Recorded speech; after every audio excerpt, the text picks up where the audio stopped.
विद्यार्थी मित्रांनो, M3चा आपला सिव्हिलचा एंड सेमचा पेपर एकदम जवळ आहे आणि तुम्हाला जर वाटतं आहे की माझ्याकडे क्वचितच दिवस आहे पण हार्डली 2 दिवसाच्या स्टडीने पण मी M3चा सिव्हिलचा पेपर 50+ अटेम्प्ट केला पाहिजे, M3 मला काढायचाच आहे, तर काय करायला पाहिजे? सो मित्रांनो, आता मी तुम्हाला जो पेपर पॅटर्न देणार आहे हा 50+ मार्क फक्त 2 दिवसात कसे घ्यायचे ह्या आयडियाज क्लिअर करणार आहे। जरी तुम्ही अजूनपर्यंत M3चा सिव्हिल एंड सेमिस्टर तुमचा बॅकलॉग असेल किंवा M3ची डायरेक्ट भीती वाटते, पेपरच बघितला नाही किंवा पुस्तकच बघितलं नाही, आज सुरुवात करायची, 2 दिवसातच M3 काढायचं आहे, तर हा व्हिडिओ परफेक्टली तुमच्यासाठी आहे। यस, काय करायचं, आतापर्यंत तुम्ही काय केलं ते सगळं विसरून जा, मी जे सांगणार आहे तेच परफेक्ट करा, ते फिक्स पेपर येईल आणि तुमचा गॅरंटेड पेपर स्कोर होईल। सो बघूया आपला पेपर पॅटर्न। बघा, तुमचा M3च्या सिव्हिलच्या पेपरमध्ये पहिला क्वेश्चन असतो MCQचा। MCQ 10 मार्कला असता, 6 प्रश्न असतात। सो MCQ साठी काही वेगळा अभ्यास करायचा नाही, जेव्हा आपण थेरीचा अभ्यास करतो त्याच्यातलीच एखादी स्टेप, छोटासा फॉर्म्युला ते MCQ ला विचारतात। सो MCQ ऑटोमॅटिक आपल्याला जमून जाता। सो MCQ ला ॲव्हरेजली कन्सिडर केलं तर 7 मार्क हे प्रत्येकाला पडतात, 7+ मार्क प्रत्येकाला असतात, कारण कॉलेजमध्ये पण सर सांगून देतात किंवा आपल्याला मित्रही मदत करतात आणि MCQ मध्ये तुम्हाला एक्सप्लेनेशन नाही राहत, फक्त 1चं A 2चं B असं लिहायचं असतं। सो ॲव्हरेज 7 मार्क पडून जातात, जर थेरीचा अभ्यास केला MCQ जमून जातो। पुढे जाऊया। आता याच्यानंतर क्वेश्चन नंबर 2, 3 ला जेव्हा तुम्ही येशाल, हा आहे unit number 3 statistic and probability. So statistic probability ह्या युनिटमध्ये तुम्हाला एकूण 16 टाइप्स आहे। 16 पैकी फक्त मी इथे 7 टाइप घेतले, 16 पैकी 7। हे 7 टाइप जर परफेक्ट केले तर क्वेश्चन नंबर 2 किंवा 3 कुठल्या तरी एका क्वेश्चन मध्ये या 7 पैकी 3 टाइप एकाच ठिकाणी येणार, तिन्हीच्या तिन्ही ABC बीट मध्ये या 7 पैकी 3 टाइप फिक्स येतील आणि तुमचे 15 मार्क फिक्स होतील। सो हा अगदी सोपा युनिट आहे, याचा एकही मार्क घालवायचा नाही। याच्यासाठी बघा, क्वेश्चन 2 आणि 3 मध्ये क्वेश्चनला क्वेश्चन और आहे, तुम्ही एकतर 2 करू शकता किंवा 3 करू शकता। 2 मधले AB आणि 3 मधला C असं आपल्याला पेपरला अलाउड नसतं। क्वेश्चन 2 घेतला तर 2 पूर्ण करा, 3 और सोडा, किंवा 3 घ्या, 3 पूर्ण करा, 2 और सोडा। सिमिलरली फॉर 4 ला 5, 6 ला 7, 8 ला 9 क्वेश्चनला क्वेश्चन और असतो। सो हे लक्षात घ्यायचं। सो बघा, स्टॅटिस्टिक मध्ये कोरिलेशन, रिग्रेशन, इक्वेशन आणि मुवमेंट्स हे 4 टाइप मेन आहे। त्याच्यापैकी या 3 पैकी तुम्हाला एक प्रश्न येईल आणि मोमेंटचा एक फिक्स प्रश्न असेल आणि बायनॉमियल, पॉइजन्स आणि नॉर्मल हे 3 डिस्ट्रीब्युशन आहे हे प्रोबॅबिलिटीचे, यांच्यापैकी एक प्रश्न। सो 5, 5, 5 असं 15 मार्क इथे कुठल्या तरी एकाच क्वेश्चन मध्ये आपल्याला कव्हर होतील। क्वेश्चन 2 मध्ये येतील किंवा 3 मध्ये, ते ऑन दी स्पॉट पेपर मध्ये चेक करून घ्यायचं की ह्या तिघांपैकी कुठला एक प्रश्न समजा A मध्ये आला तर हा मोमेंट्स कंपल्सरी B मध्ये आला आणि C मध्ये समजा ह्या तिघांपैकी एक पॉइजन्स आला, सो क्वेश्चन तुम्ही अटेम्प्ट करणार। ह्या पद्धतीनेच ऑप्टिमाइज स्टडी करायचा, सगळं करायचं नाही, सगळं करण्याची वेळही नाहीये, सिलेक्टिव्ह थोडंसंच पण एकदम परफेक्ट या वेळी जायचं। सो 15 आणि 7 22 मार्क फिक्स केले। आता आपण युनिट नंबर 4 ला येतो, जो आहे वेक्टर डिफरन्शिएशन। वेक्टर डिफरन्शिएशन मध्ये पण एकूण 7 टाइप आहे, 7 पैकी मी फक्त 2च टाइप घेतले आहे। हे 2च टाइप जर परफेक्ट केले तरी आपल्याला 10 मार्क कुठेच जात नाही, कारण हे दोघे एकाच प्रश्नात येतात। A मध्ये समजा DD म्हणजे डायरेक्शनल डेरिव्हेटिव्हचा प्रश्न आला तर B मध्ये इरोटेशनल कन्झर्वेटिव्हचा प्रश्न येईल।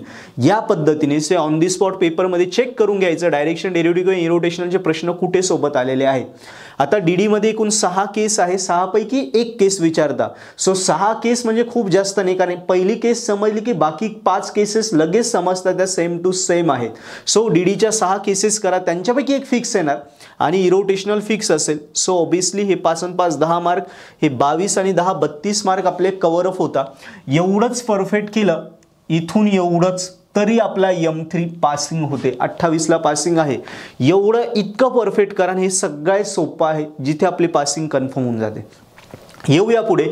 नंतर तुम्ही क्वेश्चन नंबर 6, 7 येता, तो आहे आपला unit number 5 vector integration. Vector integration मध्ये पण ऑब्वियसली तुम्हाला 8 टाइप आहे, 8 पैकी 3च टाइप मी तुम्हाला सजेस्ट करतो। हे 3 टाइप पैकी कुठले तरी 2 टाइप सोबत येतील। स्टोक्स थेरम कंपल्सरी येतो, सिलेंडर आणि डायव्हर्जन्स दोघांपैकी एक 5 मार्क येईल, हे दोघं सोबत येऊन जातील तुम्हाला। आणि ऑब्वियसली स्टोक्स डायव्हर्जन्स मध्ये 2 केसेस आहे, एक आहे del F bar not equal to 0 आणि दुसरी आहे डेल एफ बार 0 आली तर त्या टाईपचे गणित. या दोघांपैकी एक सिलेंडरचा प्रश्न आणि स्टोक्स थेरम. सो ऑब्विसली बघा हे 5 आणि ह्या दोघांपैकी एक 5 हे सोबतच येतील आणि 5 आणि 5 10 मार्क पण तुमचे इथे सिक्युअर होऊन जातील. सो 8 पैकी आपण फक्त 3च टाईप केले तरी आपल्याला हे 32 आणि 10 42 मार्क पडतात आणि तुमची इथे स्कोरिंग होती. बघा हा ऑप्टिमाइज स्टडी एवढ्या मोठ्या पुस्तकातनं 400 पानाच्या पुस्तकातनं तुम्हाला फक्त मी 30 ते 40 पानं सांगतोय, तेवढेच केले तरी आपला M3 स्कोर होतो. 50+ मार्क भेटतात. 2 दिवसात गॅरंटेड पेपर निघतो. बघा आणि वेळ उरला तर मग क्वेश्चन नंबर 8-9 ला जा. 8-9 मध्ये बघा 8 किंवा 9 दोघीकडे 2च बीट असतात, A-B कारण प्रत्येक प्रश्नाला 8 किंवा 7 मार्क असतात. इकडे प्रत्येक प्रश्नाला 5 मार्क असतो म्हणून 3 बीट आहे ABC. इकडे 8 आणि 7 मार्क 2च बीट असतात. सो त्यामुळे काय करायचं 8-9 मध्ये हा एकच टाईप परफेक्ट करा ज्याचं नाव आहे स्ट्रिंग किंवा 1 डायमेन्शन वेव्ह इक्वेशन आपण म्हणतो. या स्ट्रिंग वरती कंपल्सरी तुम्हाला 8 मार्कला एक प्रश्न येतो. मी आपल्या पर्पल हार्ट ॲपमध्ये 3च एक्झाम्पल दिले आहे. Only 3 example. त्या 3 पैकीच एक एक्झाम्पल तुम्हाला फिक्स येतं. सो ते एकदम परफेक्ट करा आणि बस इथे पण 8 मार्क आपण सिक्युअर करून टाकू शकतो. सो हे 42 आणि 8 50. सो आउट ऑफ 70 50 मार्कांचा पेपर तुमचा इझिली फक्त 2 डेजमध्ये कव्हर होतो जर तुम्ही ह्या पद्धतीने ऑप्टिमाइज स्टडी केला तर. क्लिअर मित्रांनो. सो ह्या पद्धतीने जा आणि तुमचा M3 स्कोर करा. तुम्हाला वाटतं यार सर तुम्ही मला सगळं सांगितलं, मला आयडिया क्लिअर झाली, पण हा वेळ नाही आता मला सेल्फ स्टडी करण्याची. मला तुम्ही शिकवा.